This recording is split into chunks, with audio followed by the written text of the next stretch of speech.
Hello दोस्तों, welcome to my channel BMS with Vishwas. तो आज हम बात करेंगे बीएमएस सेकंड ईयर के स्वस्थवृत्त के चैप्टर नंबर 1 स्वस्थ और स्वास्थ्य की। तो चलिए शुरू करते हैं। सबसे पहले हम देखेंगे कि इसमें जो सिलेबस हाईलाइट दिया गया है कि क्या क्या हमको पढ़ना है इसमें।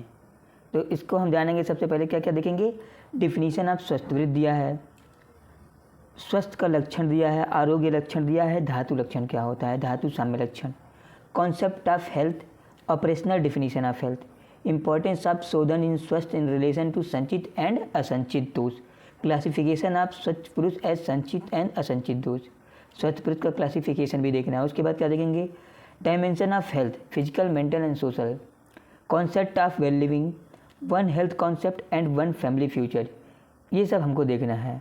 तो सबसे पहले हम बात करते हैं स्वस्थवृत्त की निरुक्ति की। स्वस्थवृत्त बेसिकली 3 शब्दों से मिलकर बना है। कौन कौन से? स्व, स्थ और वृत्त, 3 शब्दों से मिलकर बना है। स्व का मतलब होता है अपने दोष आदि की प्राकृत अथवा अविकृत अवस्था, यानी कि विकृत नहीं रहेगा, अविकृत अवस्था। स्थ यानी स्थित रहना, और वृत्त मतलब व्यवहार यानी आहार विहार में।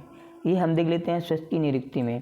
इसके बाद हम बात करेंगे स्वस्थ एवं स्वास्थ्य की परिभाषा के बारे में। तो स्वस्थ एवं स्वास्थ्य की परिभाषा के बारे में हम बात करेंगे तो देखेंगे सबसे पहले क्या दिया है, ये है इसका डिफिनीशन। आप देख सकते हैं डिफिनीशन। तो देखेंगे जब व्यक्ति के दोष, धातु एवं मल स्वतः अपने मूल स्वभाव में अथवा अविकृत अवस्था में उपस्थित होते हैं तब स्वस्थ कहलाता है। यानी कि जब व्यक्ति का जो दोष रहेगा, धातु रहेगा और मल स्वतः यानी खुद से अपने मूल स्वभाव में जो उसका नेचर रहेगा, या फिर अविकृत अवस्था में यानी साम्य अवस्था में रहेंगे, विकृत नहीं रहेंगे, वो साम्य अवस्था में रहेंगे, तब वह स्वस्थ कहलाता है। और स्वस्थ का जो भाव शरीर में उत्पन्न होता है उसे स्वास्थ्य कहते हैं। ठीक है, आगे देखते हैं स्वस्थ वृत्त की परिभाषा। स्वस्थ की परिभाषा में देखेंगे जो वृत्त, कर्म, व्यवहार अथवा आहार विहार, दोष, धातु, मल आदि को उनके प्राकृत स्थान पर प्राकृत कर्मों का निष्पादन कराते हुए प्राकृत स्वरूप में बनाए रखे, वह स्वस्थ वृत्त कहलाता है। यानी कि जो वृत्त, कर्म, व्यवहार अथवा आहार विहार, दोष, धातु, मल आदि को उसी स्थान पे, जो उसका प्राकृत स्थान है, उस पर प्राकृत कर्मों का निष्पादन कराते हुए उसी स्वरूप में बनाए रखे, वही स्वस्थ वृत्त कहलाता है। अब आगे देखेंगे क्या स्वस्थ वृत्त का प्रयोजन क्या क्या दिया है। तो स्वस्थ वृत्त के प्रयोजन में देखेंगे हम कि स्वस्थ व्यक्ति के स्वास्थ्य की रक्षा करना। स्वस्थ व्यक्ति का प्रयोजन ही यही है कि स्वस्थ व्यक्ति के स्वास्थ्य की रचना करना। दिनचर्या, रात्रिचर्या और ऋतुचर्या का पालन यथा निर्देश करना चाहिए, क्योंकि इसके अतिरिक्त स्वस्थ रहने का अन्य कोई उपाय नहीं है। यही बताया गया संहिताओं में कि दिनचर्या, रात्रिचर्या और ऋतुचर्या स्वस्थ वृत्त के ही विषय हैं, अर्थात स्वस्थ वृत्तानुशीलन के अतिरिक्त स्वस्थ रहने का अन्य कोई उपाय नहीं है। अगर हम ठीक प्रकार से दिनचर्या, ठीक प्रकार से रात्रिचर्या और ठीक प्रकार से ऋतुचर्या का पालन करते हैं नियमित रूप से, तो ही हम स्वस्थ रह सकते हैं। इसके अलावा और कोई उपाय नहीं है। उसके बाद क्या बताया गया है कि सदा हितकर आहार विहार का सेवन करने वाला, सोच विचार कर कार्य करने वाला, सांसारिक विषयों में आसक्ति न रखने वाला, दानशील यानी जो दान देने वाला होता है, समदर्शी यानी सभी प्राणियों में अपने समान देखने वाला, सभी को अपने समान समझना, ऊंचे नीचे का भेद न रखना, सत्यपरायण, क्षमाशील, आप्त वचनों का पालन करने वाले, यानी कि जो आप्त पुरुष कह गए हैं उनके वचनों को फॉलो करना, उनके वचनों को मानना कि हाँ जो वो बोल के गए वो सही है।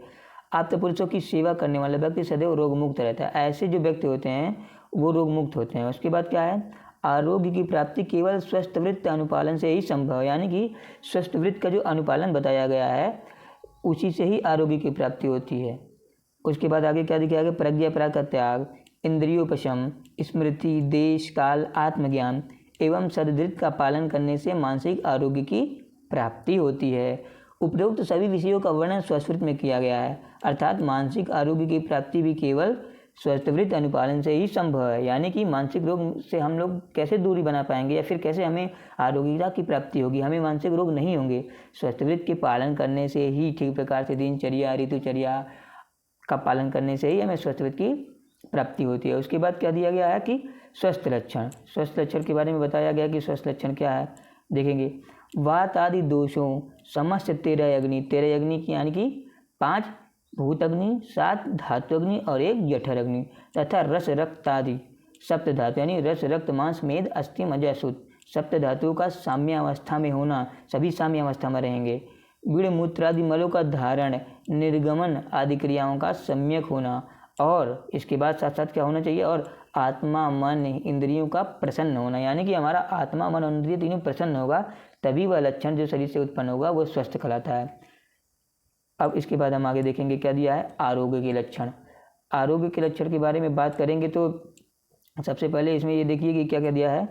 अन्न में रुचि, यानी खाने का मन करना, रुचि बढ़ना, खाए हुए भोजन का सुखपूर्वक परिपाक हो जाना, जो हम भोजन किए हैं वो ठीक प्रकार से पच जाए, डाइजेस्ट हो जाए। मल मूत्र एवं वात का सम्यक विसर्ग होना, ठीक प्रकार से मल का, मूत्र का और वात यानी अपान वायु को, यहाँ पे वात से हम अपान वायु को लेंगे, इन सब का विसर्ग होना। शरीर में लघुता, इंद्रियों की प्रसन्नता, सुखपूर्वक निद्रा तथा जागरण, यानी कि जो हम नींद ले रहे हैं वह सुखपूर्वक रहे, और जो हम जग भी रहे हैं वो भी ये नहीं कि बहुत ज़्यादा जाग रहे हैं, बहुत ज़्यादा सो रहे हैं, ये नहीं चलेगा। बल वर्ण एवं आयु का लाभ होना, मन की प्रसन्नता और अग्नियों की साम्यावस्था आरोग्य के लक्षण है। यानी कि जब कोई पुरुष आरोग्य रहेगा, यानी कि वह निरोगी रहेगा, तो उसमें ये लक्षण आएंगे। कौन, ये हमें जानना है। उसके बाद देखेंगे क्या, धातु साम्य के लक्षण। धातु साम्य के लक्षण मतलब कि जब धातु साम्य अवस्था रहेगी तो कौन कौन से लक्षण आएंगे। उसमें देखिए, मांस आदि धातुओं का सम प्रमाण में होना, जो मांस आदि धातु में है वो सम प्रमाण में रहेंगे, यानी साम्य अवस्था में रहेंगे।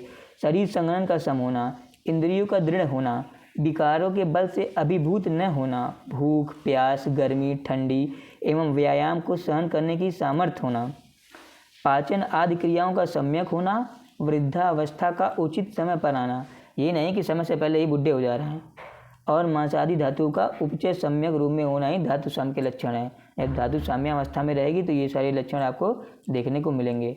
इसके बाद आप हेल्थ के बारे में बात करेंगे। कॉन्सेप्ट ऑफ हेल्थ क्या क्या दिया गया है। तो सबसे पहले क्या दिया गया कि the oldest definition of health is absence of disease. सबसे पुराना डिफिनीशन क्या है हेल्थ का, कि एब्सेंस ऑफ डिजीज, डिजीज का न होना ही सबसे पुराना बताया गया है डिफिनीशन। उसके बाद क्या बताया कि in some culture health and harmony are considered equivalent and harmony being defined as being at peace with the self. Being at, इस पे जरा नोटिस करिएगा कि being at peace with the self and the community good and cosmos. और उसके बाद आचार्य सुश्रुत ने एक श्लोक भी दिया है, आप सबको याद भी होगा, फर्स्ट ईयर में ही याद कराया जाता है, बहुत बेसिक सा ये हेल्थ का श्लोक है कि सम दूषय सम अग्निश्य सम धातु मलक्रिय प्रसन्न आत्मा इंद्रिय मना स्वस्थ इत्य अविद्यते। इसके बाद हम आगे क्या देखेंगे कि डिफिनीशन ऑफ हेल्थ, WHO के अकॉर्डिंग क्या बताया गया है definition of health according to WHO। Health is a state of complete physical mental and social wellbeing and not merely an absence of disease और इन्फर्मिटी। इन्फर्मिटी का मतलब होता है दुर्बलता, यानी कि हेल्थ जो है कंप्लीट स्टेट है इसका शारीरिक का मानसिक का और सोशल यानी सामाजिक वेलबीइंग का। बाद फिलॉसफी ऑफ हेल्थ बताई गई है। तो फिलॉसफी ऑफ हेल्थ में सबसे पहले क्या है, health is a fundamental human right, यानी कि ये मौलिक मानव अधिकार है। हेल्थ मौलिक मानव अधिकार है। Health is the absence of productive life and not the result of increase expenditure on medical card, यानी कि हेल्थ जो है ये एक रिजल्ट है प्रोडक्टिव लाइफ का, रिजल्ट है प्रोडक्टिव लाइफ का जो है वो हेल्थ है, और न कि चिकित्सा देखभाल में, न कि जो रिजल्ट है यानी क्या होता है परिणाम, रिजल्ट मतलब परिणाम होता है, न कि चिकित्सा देखभाल पर लगातार बढ़ते खर्च का परिणाम हेल्थ होता है। हेल्थ इज इंटरसेक्टोरियल, यानी कि अंतर क्षेत्रीय health is a integral part of development, यानी कि यह भिन्न पार्ट है। Health is a central and the concept of quality of life, ये बताया गया। Health involve the individual state and intermediate responsibility, ये स्टेट का और इंटरनेशनल रिस्पॉन्सिबिलिटी है हेल्थ को मेंटेन करना। Health and its maintenance is a major social investment, health और यानी कि स्वस्थ और उसका मेंटेनेंस जो है वे सोशल इन्वेस्टमेंट है। Health is a world wide social goal, ये वर्ल्ड वाइड सोशल गोल, ये सब न्यू फिलॉसफी ऑफ हेल्थ यानी कि दर्शन थे, स्वास्थ्य के दर्शन की क्या क्या हो सकता है, क्या क्या करना चाहिए, कैसे कैसे होता है, ये सब बेसिकली ये सब थी। तो हम दूसरे पार्ट में कन्वर्ट करेंगे, और वीडियो को लाइक करिए, सब्सक्राइब करिए और शेयर करिए अपने दोस्तों से जिनको दिक्कत होता है लेक्चर देखने में, क्लास में नहीं समझ में आता, लैंग्वेज प्रॉब्लम होती है जो भी, उन सब के लिए। Thank you.